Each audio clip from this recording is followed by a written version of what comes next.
Hi guys, it's Andy from Mini-ITX UK. Today we're giving an unboxing and overview for Cooler Master. This is the Elite 130.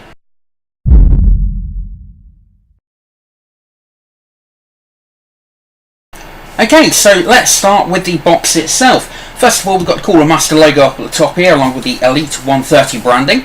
Special features, we've got a full mesh front panel for extreme airflow. We can install a 120mm radiator that can be installed on the front of the case. Ample storage with an optical drive, 3 hard drives or 3 SSDs. High-end support for full-size PSU and long graphics cards, and also you've got your high-speed USB ports as well. You notice down here that there are options available as well with a built-in PSU. Also have a look at the Cooler Master website and links down below to see obviously which ones are available. Moving around to this side, we've just got some serial numbers, model numbers, etc. Moving on to this side of the case, we have some more detailed specification with regards to its dimension. The width is 240mm, the height is 205mm, and the depth is 377.5. It can handle a Mini-ITX motherboard, and the front I/O panel features 2 USB 3.0, a USB 2.0, and your standard audio in and out. The case also comes with 2 expansion slots and a front 120mm fan pre-installed, which can run up to 1200 RPM and 19 dBA, and also a side 80mm fan that runs up to 2000 RPM at 20 dBA. Crucial information with regards to its compatibility: graphics cards we can install up to 343mm. The height of the CPU cooler is a maximum 65mm, and the PSU length is 180mm with less cable management, and 142mm if you haven't got a modular PSU.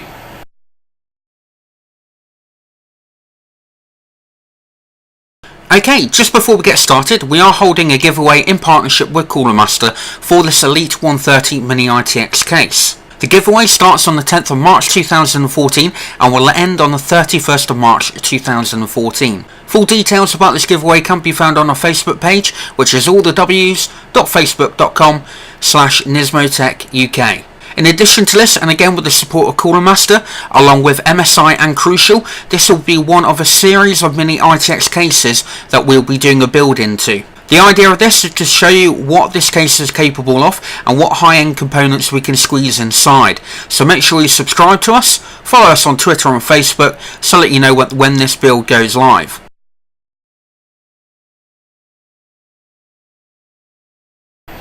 Okay, so let's now give you a tour of the outside of the case. You see we've got the Cooler Master badge right slap bang in the middle here. Obviously this whole front panel is meshed as well. We've got 2 USB 3.0 along with your audio in and out. We got your power switch and also your reset switch, along with a LED. I assume it's going to be a power LED or hard drive LED. USB 2.0 port there as well. Moving around here, you can see we've got a massive amount of ventilation. Obviously it is a small form factor case, so we do need a lot of ventilation on here. Onto the back, you can see we've got the 2 expansion slots. Your I/O shield would go in here, and your PSU would go into this cradle here. Obviously it does extend out a little bit, which means obviously you've got that little bit more room inside. Again, on this side we've got a lot more ventilation, but also we do have the 80mm fan there. Moving on to the top of the case, you can see we've got a lot more ventilation up at the top. That area does seem to be meshed on the inside, but we'll take a closer look in a moment. And on the bottom you can see we've got 4 sort of hard rubber feet to obviously help with regards to lifting it off the ground, to obviously help with the ventilation coming in at the front there as well. You can also see these little holes here. These enable you to install your hard drives etc. into multiple different locations that we'll look into in a moment.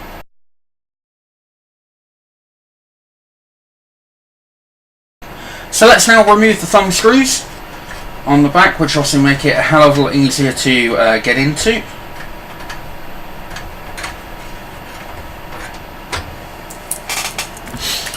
And you can see that we do actually have handles on the side here, which is a really good feature. It means that you don't have to sort of struggle to remove the actual case itself. Okay, so we'll just remove those bags. And we'll take a look at this side here. So you can see obviously the 18mm fan that's pre-installed here into a small, tight, compact area. This area here, obviously you can install your hard drive, your SSD, etc. onto that particular area. Moving along to the top, again you can see that you've got the optical drive. This is a toolless design, which I'll show you when we look on the other side, but also you can install a hard drive or SSD into this top section as well. One thing I forgot to mention as well is the fact that we do have a bar along the top here to also aid with its rigidity and its strength. Moving on to this side, if I just bring that a bit closer, you can see the lock mechanism for the optical drive right up at the top. But generally, looking on the inside, you can see that there's a whole host of cables here. So let's take a closer look.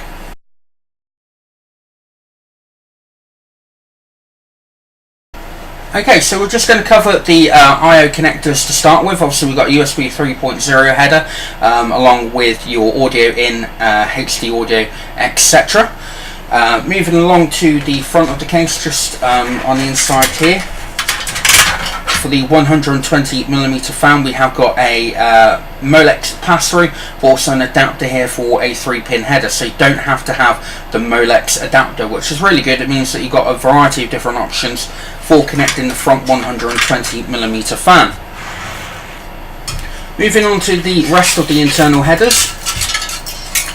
Pull these cables through. You've obviously got your power switch, your reset switch, your power LED, your hard drive LED, and also your USB 2.0 connector as well. Now obviously the one really good plus point, not that it matters too much to be fair with this particular case, is the fact that all the cables are black with black connectors at the end, which is really good. Obviously it's not got a window, so essentially it's a nice touch to have them, but you're not really going to be able to see inside. Again, looking at the back of the actual case with the 80mm fan here, we've also got your Molex pass-through and your 3-pin adapter as well.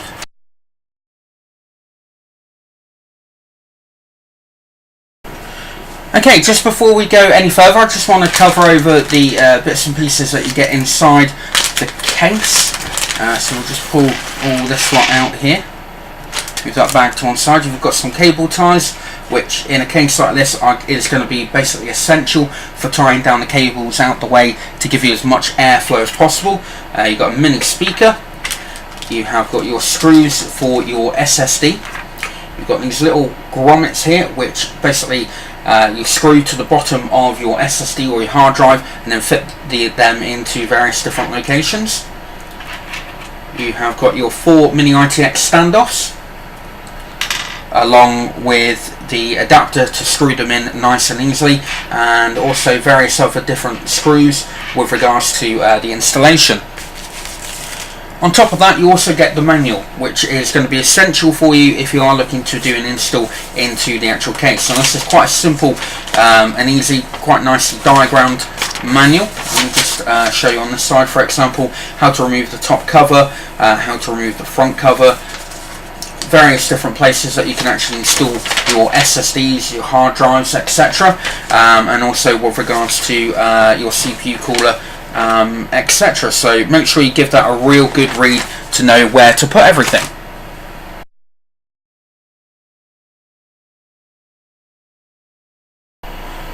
Okay, so let's look around the motherboard and also talk about the PSU area.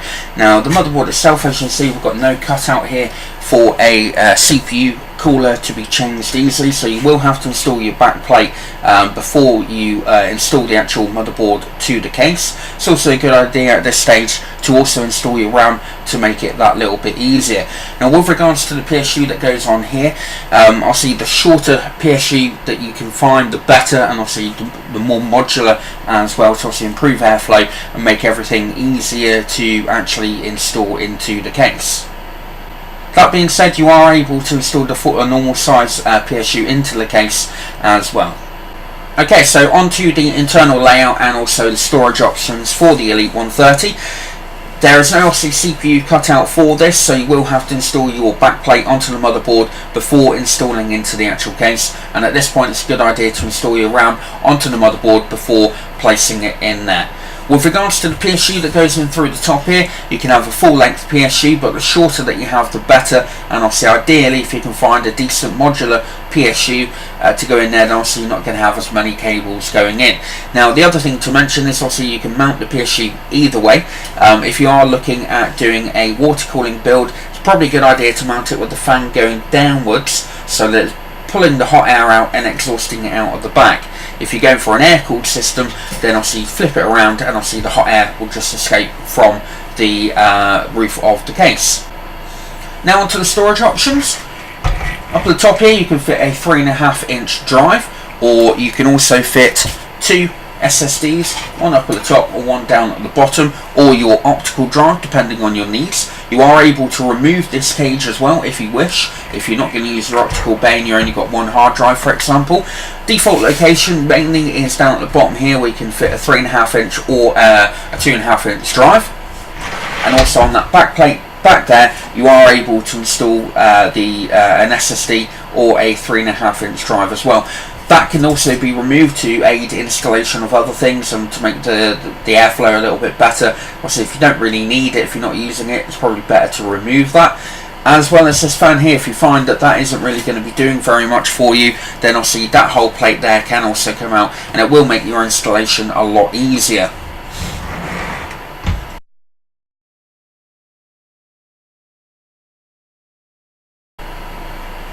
Okay, so let's now remove the front panel.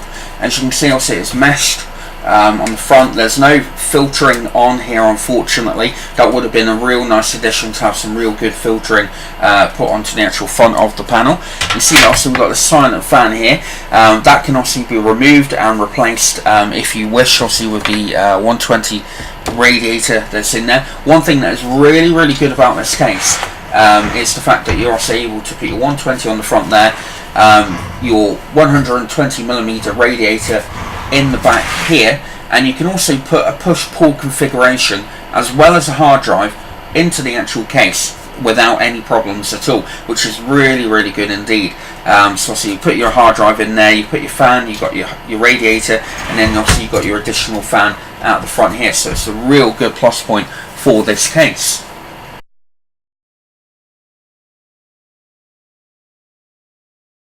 Now, as you probably noticed, this case is literally all about airflow, and when it comes to installing a high-end graphics card, it's not let down either. So essentially, obviously, if you're putting in a dual slot graphics card into the actual system like so, and you've got it venting out of the back of the case, it is also bringing in cold air from the front of the case through the grills that are on the front here. So essentially, obviously, you're pulling direct cold air into the front onto the side of the graphics card and then exhausting it out of the back, which is a real good plus point, because that means that obviously your graphics card is just getting fresh cool air instead of taking it from inside the actual case where it could potentially be hot.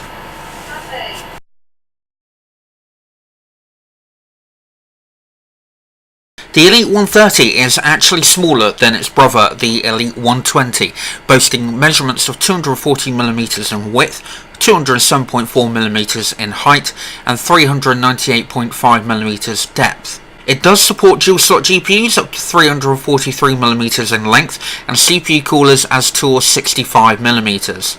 It can also fit a standard PSU, but I would recommend going for a shorter modular version if at all possible. Designed for airflow, the Elite 130 can handle a 120mm radiator in the front in a push-pull config and still have room for a 3.5 or 2.5-inch drive before you meet the Mini-ITX motherboard. The graphics card has got plenty of cutouts in the side of the case to ensure that the fans from the GPU can bring fresh cool air in and exhaust it instead of using the hotter air from inside the case. The PSU can also be mounted in any orientation depending on if you go for air or water cooling inside, which is really good. And the build quality of the case is second to none. Even with the SSD bracket removed from the side, the case is very rigid. The front mesh panel acts extremely well for the front 120mm fan as well. And the design means that you're able to use every inch of the case if you do wish to do that. In terms of storage, it can handle one 5.25-inch optical drive, 4 2.5-inch SSDs, or 3 3.5-inch hard drives. Of course, these cannot all be used at the same time, but you have multiple ways in which you can install as much or as little storage as you wish. As a general overview, the case looks to be very simple to use and install. The overall look and design is very good indeed, and I'm really looking forward to doing our build into the actual case. So we hope you like the unboxing and overview for the Cooler Master Elite 130. Don't forget to enter that giveaway on Facebook, and we look forward to seeing you in our next video. We hoped you liked our video review. If you did, then please leave a like, as well as any comments or questions you may have down below. Full details and specifications on this item can be found at our website, nismotech.com, along with all the links for purchasing if you wish. Also on our site you'll find our latest reviews and current giveaways, plus a lot more. We look forward to seeing you in our next review.